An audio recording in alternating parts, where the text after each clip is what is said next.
மிக துல்லியமாக கணிக்கப்பட்ட உங்களுடைய ராசி பலன்களை உடனுக்குடன் தெரிந்து கொள்ள நம்ம தமிழ் ஹாரோஸ்கோப் சேனலை சப்ஸ்கிரைப் பண்ணிக்கோங்க. மறக்காமல் பக்கத்தில் இருக்கிற பெல் பட்டனை டச் பண்ணி ஆல் அப்படின்ற ஆப்ஷன் வரும், அதை அழுத்திக்கோங்க. அப்போ தான் நம்ம போடுற வீடியோக்கள் உங்களுக்கு வந்து கொண்டே இருக்கும். ஆண்டவன் எழுதிய விதிப்படிதான்டா எல்லாமே நடக்கும் அப்படின்ட்டு பலரும் சொல்லி கேள்விப்பட்டிருப்பீங்க.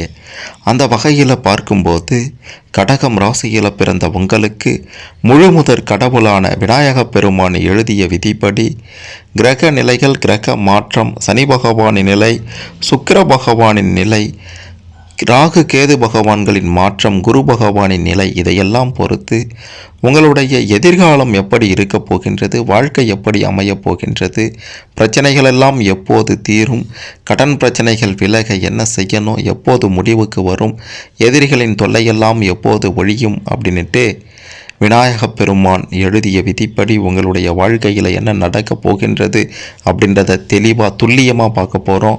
கடைசி வர பார்த்தீங்கன்னா சிறப்பாக புரியும். அதுக்கு முன்னாடி கடகம் ராசியில் பிறந்த உங்களுக்கு பிடித்த கடவுள் யார் அப்படின்றத கமெண்ட்டில் சொல்லுங்கள். திடீர் அதிர்ஷ்டம் உங்களுக்காக காத்து கொண்டிருக்கிறது. மறக்காமல் இந்த வீடியோவை லைக் பண்ணுங்கள். அப்போதான் அது என்ன அப்படின்றது உங்களுக்கு தெரிய வரும். கடகம் ராசியில் பிறந்த உங்களுக்கு சுக்கிரன் பகவான் உங்களுடைய ராசிக்கு 9வது வீட்டில் வந்து அமரும்போது வீட்டிற்கு தேவையான அனைத்து உபகரணங்களையும் வாங்கி போடக்கூடிய யோகம் உங்களுக்கு வரும். அடிக்கடி பழுதான வாகனத்தை சீர் செய்வீங்க. ஒரு சிலர் புது வாகனம் வாங்குவீங்க. உங்களுடைய ரசனைக்கு ஏற்ப நல்ல காற்றோட்டம், குடிநீர் வசதி இருக்கக்கூடிய வீட்டுக்கு குடிபுகக்கூடிய யோகமும் உங்களுக்கு நிச்சயம் வரும் என்பது விநாயகப் பெருமான் எழுதிய விதியாக இருக்கின்றது. உங்களுடைய கடகம் ராசிக்கு 4ஆம் இடத்துல சனி பகவான் வந்து அமரும்போது பிரபலங்களினுடைய பட்டியலில் இடம் பிடிப்பீங்க. பிரபலங்களின் நட்பும் உங்களுக்கு கிடைத்துவிடும். பண பற்றாக்குறை அனைத்தும் நீங்கிவிடும். கணவன் மனைவிக்குள் இணக்கமான சூழ்நிலை உண்டாகும். வீட்டில் தள்ளி போய் கொண்டிருந்த சுபகாரியங்கள் அனைத்தும் நிச்சயம் இனிமையான முறையில் நடைபெறும். குரு பகவான் உங்களுடைய ராசிக்கு 5வது இடத்தில் வந்து அமரும்போது குடும்பத்தில் அமைதி உண்டாகும். மன இறுக்கங்கள் எல்லாம் குறைந்துவிடும். மன சஞ்சலங்கள் எல்லாம் நீங்கிவிடும். குழந்தை பாக்கியம் இல்லையே என்று ஏங்கிக் கொண்டிருந்தவர்களுக்கு அதற்கான நல்ல செய்தி உங்களை தேடி வரும். அரைகுறையாக நின்ற வீடு கட்டும் பணியையும் தொடங்கி விடுவீர்கள். திருமணம் தள்ளி போனவர்களுக்கு கூடி வரப்போகின்றது. வீட்டில் தடைபட்டு வந்த சுப நிகழ்ச்சிகள் எல்லாம் நடந்தேறப் போகின்றது. பிள்ளைகளின் பிடிவாத குணங்கள் தளர்ந்துவிடும். மகளுக்கு நல்ல வரன் அமைந்துவிடும். குரு பகவான் உங்களுடைய ராசிக்கு 8வது இடத்தில் வந்து அமர்ந்தால் வீட்டில் இருக்கக்கூடிய பிரச்சனைகள் அனைத்தும் நீங்கிவிடும். வேலை செய்கிற இடத்துல சற்று வேலை சுமை அதிகரித்துவிடும். உணர்ச்சி வசப்படாமல் அறிவுபூர்வமாக முடிவெடுக்க பாருங்க. இருசக்கர வாகனத்தில் செல்லும்போது கவனமாக செல்ல வேண்டும். குரு பகவானால் ஏகப்பட்ட நன்மைகள் உங்களுக்கு உண்டாகும் என்பது விநாயகர் எழுதிய விதியில் இருக்கின்றது. திருமணம், சீமந்தம், காதுகுத்து, புதுமனை புகுவிழா போன்ற சுப நிகழ்ச்சிகளால் உங்களுடைய வீடு நிச்சயம் களைகட்டும். சமூகத்தில் பெரிய அந்தஸ்தில் இருப்பவர்களுடைய நட்பும் கிடைத்துவிடும். உயர்கல்வி மகனுக்கு சிறப்பாக அமையும். வேலையும் எதிர்பார்த்த நிறுவனத்தில் எதிர்பார்த்தபடியே இருக்கும். உங்களுடைய ராசிக்கு 9வது வீட்டுக்கு ராகு பகவான் வந்து அமரும்போது தந்தையுடன் சின்ன சின்ன கருத்து வேறுபாடுகள் வந்து போகும். சொத்து விவகாரங்களில் கவனமாக இருக்க வேண்டும். முக்கிய ஆவணங்களில் கையெழுத்து இடும்போது நன்கு படித்து பார்த்து கையெழுத்து இடுங்க. கேது பகவான் உங்களுடைய ராசிக்கு 3வது வீட்டில் வந்து அமரும்போது தாயாரின் உடல்நிலை சீராகிவிடும்.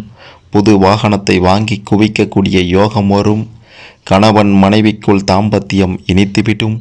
பிரிந்தவர்கள் ஒன்று சேர்வீங்க. பழைய கடன்கள் எல்லாம் தீர்ந்துவிடும். நவீன ஆபரணங்களை வாங்குவதற்கான யோகம் உண்டாகும். பழுதான மின்னணு மின்சார சாதனங்களை மாற்றிடுவீங்க. அது மட்டுமல்ல, அரிமா ரோட்டரி சங்கத்தில் மருத்துவ முகாம்களை நீங்கள் முன்னின்று நடத்துவதற்கான வாய்ப்புகள் உங்களை தேடி வரும். சனி பகவான் உங்களுடைய கடகம் ராசிக்கு 4வது வீட்டில் வந்து அமரும்போது தாயாரின் உடல்நிலை சற்று பாதிக்கும். தாய் வழி உறவினர்களுடன் சிறிய மன தாங்கல் ஏற்படும். உங்கள் மீது சிலர் வீண் பழியும் சுமத்துவாங்க, பார்த்து இருந்து கொள்ளுங்கள். கூடா நட்பை இந்த காலகட்டத்தில் சுத்தமாக தவிர்த்து விட வேண்டும்.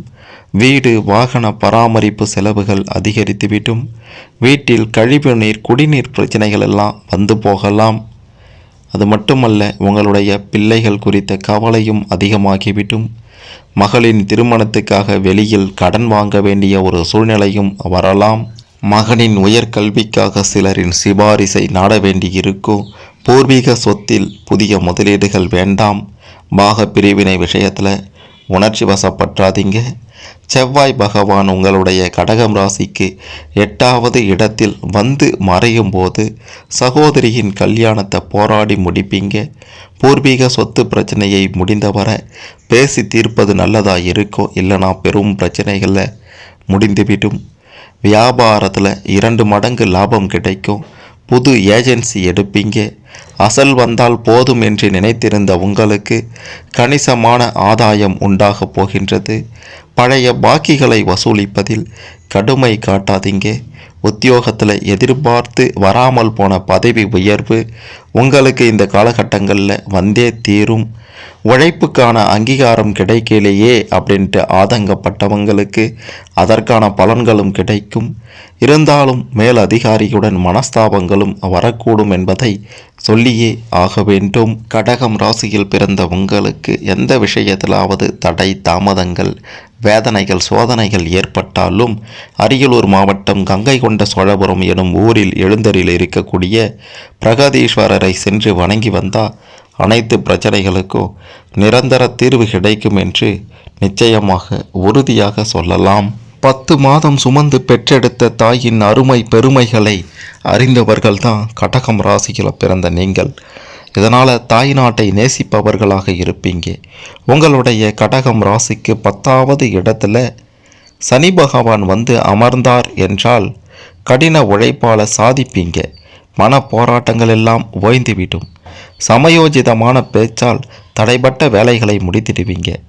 நீண்ட நாட்களாக எதிர்பார்த்து காத்திருக்கும் பணம் உங்களுடைய கைக்கு வந்து சேரும். பழைய கடனை எவ்வாறு அடைக்கப் போகிறோமோ என்று விழி பிதுங்கி நின்றீர்கள் அல்லவா? இனி அதற்கான வழிகள் பிறக்கப் போகின்றது. பிள்ளைகளிடம் அவ்வப்போது கோபப்பட்டீர்களே, இனி அரவணைத்து போவீங்க. மகனுக்கு திருமணம் தள்ளி கொண்டு போனதே இப்பொழுது அது கூடி வரும். உங்களுடைய ராசிநாதன் உங்களுக்கு மிக பெரும் அளவில் நன்மைகளை கொடுக்க போகின்றார்.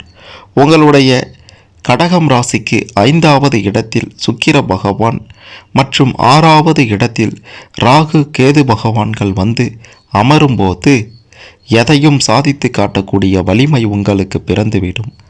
நாள்தோறும் எதிர்பார்த்து ஏமாந்த தொகை இனி கைக்கு வந்து சேரும். கனிவான பேச்சால் காரியங்களை செய்து முடிப்பீங்க. சமூகத்தில் பெரிய அந்தஸ்தில் இருப்பவர்களுடைய நட்பு உங்களுக்கு கிடைத்துவிடும் என்பது விநாயகப் பெருமான் எழுதிய விதியாக இருக்கின்றது. உங்களுடைய ராசிக்கு 3வது வீட்டில் சனி பகவானும் கேது பகவானும் வந்து அமரக்கூடிய அந்த காலகட்டத்தில் முடங்கி போயிருந்த நீங்கள் விஸ்வரூபம் எடுப்பீங்க. சவால்களில் வெற்றி பெறுவீங்க. பிரபலங்கள் உங்களுக்கு அறிமுகம் ஆவாங்க. உங்களுடைய இலக்கை நோக்கி முன்னேறுவீங்க. உள் மனதில் தொக்கி நிற்கும் தாழ்வு எண்ணங்களை எல்லாம் தூக்கி எறிந்திடுவீங்க. நகரின் எல்லையை ஒட்டியிருக்கும் பகுதியில் நிலம் வீடு மனை வாங்கும் யோகம் உங்களுக்கு நிச்சயம் இந்த காலகட்டத்தில் உண்டாகிவிடும் என்பது விநாயகர் எழுதிய விதி. உங்களை சுற்றி இருப்பவங்களில் நல்லவங்க யாரு கெட்டவங்க யாரு என்பதை உணரக்கூடிய சூட்சமம் உங்களுக்கு வரும். வெளிநாட்டில் இருப்பவர்கள் வேற்று மாநிலத்தில் இருக்கும் நண்பர்களுடன் சேர்ந்து வியாபாரம் செய்யும் அமைப்பு உங்களுக்கு உண்டாக்கிவிடும். அது மட்டுமல்லாமல் உங்களுடைய கடகம் ராசிக்கு ராகு பகவான் 9வது வீட்டில் வந்து அமர்ந்தால் செலவு கொஞ்சம் அதிகமாகிடும். ஆடம்பர செலவுகளை தவிர்க்க பாருங்க. பிதூர் வழி சொத்தை பெறுவதில் சற்று சிக்கல்கள் வரக்கூடும்.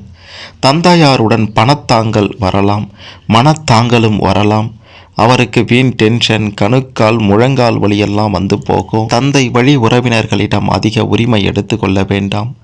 உங்களுடைய ராசிக்கு 3வது வீட்டில் குரு பகவான் வக்ரமாகி வரும்போது, அதாவது வக்ர நிலையில் இருக்கும்போது கடின உழைப்பை வெளிப்படுத்தி சாதனைகளை படைப்பீங்க. சுப செலவுகளும் பயணங்களும் அதிகமாகிடும். எதிர்பார்த்த வகையில் பணம் கைக்கு வரும். திருமணம், சீமந்தம் போன்ற அடுத்தடுத்த சுப நிகழ்ச்சிகளால் வீடு களைகட்டும். வெளிநாடு செல்லக்கூடிய யோகமும், மகனுக்கு பல இடத்துல வரன் பார்த்தும் ஏற்ற சம்பந்தம் நமக்கு இல்லையே அப்படின்ட்டு வருந்தினவர்களுக்கெல்லாம் இந்த காலகட்டத்தில் நல்லபடியாக எல்லாம் அமைந்துவிடும். மகளின் கூடா நட்பு கூட விலகிவிடும். லேசான தலை சுற்றல், சலிப்பு, முன்கோபம், சில காரியங்களில் தடைகள் இதெல்லாம் வந்து போகும். உறவினர்களில் சிலர் நன்றி மறந்து பேசுவாங்க. அதெல்லாம் கண்டுகொள்ளாமல் விட்டுவிடுவது தான் உங்களுக்கு நல்லது. குரு பகவான் உங்களுடைய 2வது வீட்டில் அமரும்போது குடும்பத்தில் அமைதி நிலவிவிடும். விலை உயர்ந்த ஆடை ஆபரணங்களை வாங்குவீங்க. வழக்குகள் எல்லாம் உங்களுக்கு சாதகமாக முடியும். உறவினர்கள் மற்றும் நண்பர்கள் மத்தியில் உங்களுடைய செல்வாக்கு கூடிவிடும். பழைய கடனில் ஒரு பகுதியை அடைப்பீங்க. குரு பகவான் உங்களுடைய ராசிக்கு மிக நல்ல பலன்களை இந்த காலகட்டத்தில் தான் செய்வார். முதல் முயற்சியிலேயே எந்த ஒரு வேலையையும் முடிக்க முடியாமல் 2வது அல்லது 3வது முயற்சியில் போராடி முடிக்கக்கூடிய காலகட்டமும் இப்போது வரலாம். தம்பி உங்களுக்கு ஆதரவாக இருப்பார். பழைய நண்பர்களில் ஒரு சிலர் விலகி போயிடுவாங்க. பண தட்டுப்பாடு அதிகரித்துவிடும். தவிர்க்க முடியாத செலவினங்களும் வந்து போகும். இருந்தாலும் தந்தை வழியில் உதவிகள் உண்டு. தந்தை வழி சொத்துக்களும் உங்களுக்கு உண்டாகும். வியாபாரிகளாக இருந்தீங்கன்னா சந்தை நிலவரங்களை விரல் நுனியில் வைத்து கொண்டு அதற்கு ஏற்ப முதலீடு செய்வீங்க. வாடிக்கையாளர்களை திருப்திப்படுத்த புது புது சலுகைகளை அறிவிப்பீங்க. அயல் நாட்டு வாய்ப்புகள் உங்களை தேடி வரும், பயன்படுத்தி கொள்ளுங்கள். எல்லா வேலைகளையும் இழுத்து போட்டு உத்தியோகத்தில் இருப்பவர்கள் செய்வீங்க. ஆனால் உங்களை குறை சொல்வதுக்குன்னே ஒரு கூட்டம் சுற்றி கொண்டிருக்கும்.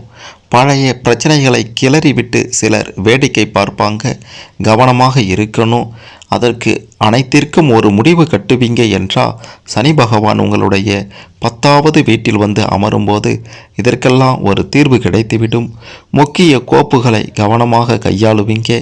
அலுவலக சூழ்நிலை உங்களுக்கு சாதகமாக இருக்கும். நீங்கள் கேட்டதெல்லாம் நிச்சயம் நடக்கும் காலமாகவும் இருக்கும். மிக முக்கியமாக விநாயக பெருமான் எழுதிய விதிப்படி பெண்களாக நீங்கள் இருந்தீங்கன்னா கேது பகவானும் சனி பகவானும் உங்களுடைய கடகம் ராசிக்கு 7வது இடத்துல வந்து அமரும்போது கணவர் உங்களுக்கு முழு சுதந்திரம் தருவார். சிலர் சொந்த தொழில் தொடங்குவீங்க. வழக்கில் நல்ல தீர்ப்பு வரும். மாமியார் மாமனார் வகையில் உதவிகள் கிடைத்திடும். புது வீடு கட்டி குடி புகுவீங்க.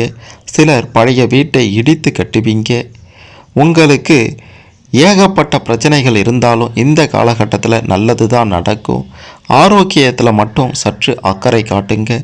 கர்ப்பிணிகளாக இருந்தீங்கன்னா பயணங்களை தவிர்ப்பது நல்லது. மற்றபடி பெரிய பாதிப்புகள் உங்களுக்கு இருக்காதுன்னே சொல்ல வேண்டும். ஒட்டு மொத்தமாக கடகம் ராசியில் பிறந்த உங்களுக்கு விநாயக பெருமான் எழுதிய விதிப்படி கிரகங்களின் நிலையை பொறுத்து இப்படி தான் நடக்கும். கடகம் ராசியில் பிறந்த நீங்கள் அனைவருமே குடும்ப ரீதியாகவும் தொழில் ரீதியாகவும் திருமண ரீதியாகவும் உங்களுடைய வாழ்க்கையை நீங்கள் நிச்சயம் சிறப்பாக அமைத்து கொள்வீர்கள். எதிர்காலத்தில் உங்களுக்கு அனைத்துமே நீங்கள் எதிர்பார்த்தபடி நடக்க வேண்டுமென்றால் குலதெய்வ வழிபாடு மிக மிக முக்கியமானதாக இருக்கின்றது. தொழிலில் நீங்கள் எதிர்பார்த்தது நடக்கும். எதிர்பார்த்த பண உதவி கிடைக்கும். எதிர்பார்த்த இடத்திற்கு இடமாற்றம் கிடைக்கும். வியாபார ரீதியாக கொடிகட்டி பரப்பிங்க. வேலை செய்கிற இடத்துலையும் உங்களுக்கு ஏற்றார் போல அனைத்துமே நடக்கும். அதாவது உங்களுடைய செல்வாக்கும் சொல்வாக்கும் நிச்சயம் உங்களுடைய திறமையால் உயரும் அப்படின்றது விநாயகர் எழுதிய விதியாக இருக்கின்றது. பல பிரச்சனைகளையும் சோதனைகளையும் உங்களுடைய வாழ்க்கையில் நீங்கள் சந்திக்கும்போது உங்களுடைய வீட்டிற்கு அருகில் இருக்கக்கூடிய விநாயக பெருமான் கோவிலுக்கு சென்று வணங்கி வாருங்கள். குறிப்பாக செவ்வாய்க்கிழமைகளில் ஏதேனும் ஒரு செவ்வாய்க்கிழமைகளில் சென்று வணங்கி வந்தீங்க அப்படின்னா உங்களுடைய பிரச்சனைகளுக்கு நிச்சயம் சுமூகமான ஒரு தீர்வை நீங்கள் காண முடியும் அப்படின்றதும் முழுமுதற் கடவுளான விநாயக பெருமான் எழுதிய விதி. அனைத்து வகைகளையும் உங்களுடைய வாழ்க்கையை நிச்சயம் உங்களால் சிறப்பாக அமைத்து கொள்ள முடியும் என்று உறுதியாக சொல்லலாம். விநாயகப் பெருமான் எழுதிய விதிப்படி கடகம் ராசியில் பிறந்த உங்களுக்கு கிரக நிலை, கிரக மாற்றம் இதெல்லாம் பொறுத்து உங்களுடைய வாழ்க்கை எப்படி அமையும், எதிர்காலம் எப்படி இருக்கும் அப்படின்றதெல்லாம் தெரிந்து கொண்டிருப்பீங்க. இதில் உங்களுக்கு ஏதேனும் சந்தேகங்கள் இருந்தால் கமெண்ட்டில் சொல்லுங்கள். மறக்காமல் இந்த வீடியோவை லைக் பண்ணுங்கள், ஷேர் பண்ணுங்கள். கடகம் ராசியில் பிறந்த அனைவரும் முழுமுதற் கடவுள் விநாயகர் எழுதிய விதிப்படி என்ன நடக்கும்னு தெரிந்து கொண்டு தங்களுடைய வாழ்க்கையை சீரோடும் சிறப்போடும் செல்வ செழிப்போடும் சுகபோக ஒரு வாழ்க்கையாக மாற்றிக்கொள்ள இந்த பதிவு நிச்சயம் உதவும்.